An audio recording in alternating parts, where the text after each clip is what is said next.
వీక్షిస్తున్న ప్రతి ఒక్కరికి ప్రభుని యేసుక్రీస్తు నామములో వందనములు. ఈ రోజు దేవుడు మనతో మాట్లాడుచున్న మాటలు ఏమిటనగా సామెతల గ్రంథము 14వ అధ్యాయము 26వ వచనం చూసినట్లయితే, యెహోవాయందు భయభక్తులు కలిగి ఉండుట బహుధైర్యము పుట్టించును. ఒక వ్యక్తి యెహోవాయందు భయభక్తులు కలిగి ఉన్నాడంటే ఆ యొక్క వ్యక్తి పాపానికి కానీ అబద్ధానికి కానీ మోసాలకు కానీ చోటు వేయడనమాట. ఎప్పుడైతే పాపానికి లోకానికి చోటిస్తాడో అటువంటి వారిని చూసినట్లయితే ఎప్పుడు చూసినా భయంతోనే బతుకుతారనమాట. ఎవరో పిలిచినప్పుడు కూడా ఎవరో మనం చేసిన పాపానికి ఎవరో మనల్ని పట్టుకున్నారేమని భయంతో దిక్కుగా ఉంటున్నారనమాట. కొంతమందిని చూసినట్లయితే యెహోవాయందు భయభక్తులు కలిగి చెడుతనమును ఆశించుకొని జీవించే వాళ్ళని చూసినట్లయితే ఏమున్నా ఎక్కడికి వెళ్ళినా యథార్థంగా ఉంటారనమాట.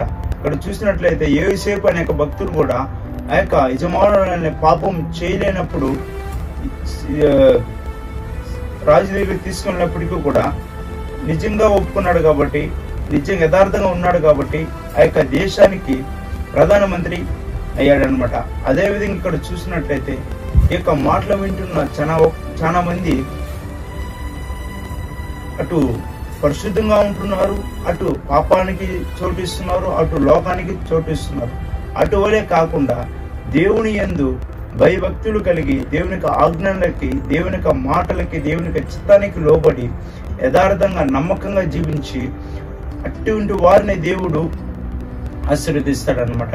ఇక్కడ చూసినట్లయితే బహుధైర్యము పుట్టించును, బహుధైర్యంగా ఉంటారనమాట.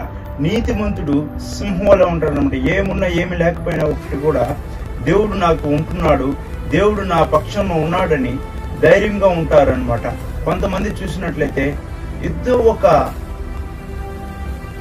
వెలితితో ఉంటారనమాట, ఏదో ఒక దిగులుతో. ఎంతో మంది చూసినట్లయితే కుమిలిపోతుంటే ఎవరికి చెప్పులేకుండా వారు కుమిలిపోతూ ఉంటున్నారు అనమాట. అటువంటి వారి వల్లే కాకుండా మనము యథార్థంగా ఏ పని చేస్తున్న పనికాడ కానీ, అదేవిధంగా కుటుంబంలో కానీ, అదేవిధంగా సమాజంలో కానీ, ఏ స్థలంలో అయినప్పటికీ కూడా ఉందంటే ఉంది, లేదంటే లేదని చెప్పాలి.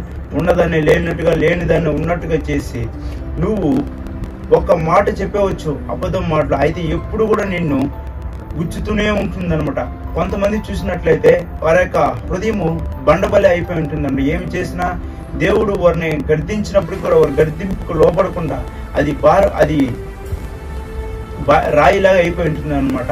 అటువంటి వారు కాకుండా మృదువైన మాటలు దేవుడు మనతో హెచ్చరిస్తున్నప్పుడు ఈ పాపం చేయదు, ఈ యొక్క మాటలు చేయొద్దన్నప్పుడు ఆ యొక్క మాటలకు నువ్వు లోబడి యథార్థంగా దేవుడు నన్ను గర్దించున్నాడు, ఏం పని చేయకూడదు, ఏ యొక్క మాట నేను మాట్లాడకూడదు, ఏ యొక్క పని అబద్ధమైన పనులు నేను చేయకూడదు, ఏ యొక్క పని చేస్తే దేవునికి అయిస్కరమైన పని ఇది అని చెప్పి ఎప్పుడైతే దేవుని వాక్యానికి నువ్వు లోబడి జీవిస్తావో దేవుడు నిన్ను ఆశీర్వదించి నీతిమంతుడి సింహంలో ఒక వాగ్దానము ఈ పట్ల నెరవేరుస్తారని ప్రభు పేరట మనవి చేస్తూ ఈ యొక్క వాక్యం ద్వారా దేవుడు మనతో మాట్లాడిన మాటలను బట్టి దేవుని నామానికి మహిమ కలుగును గాక.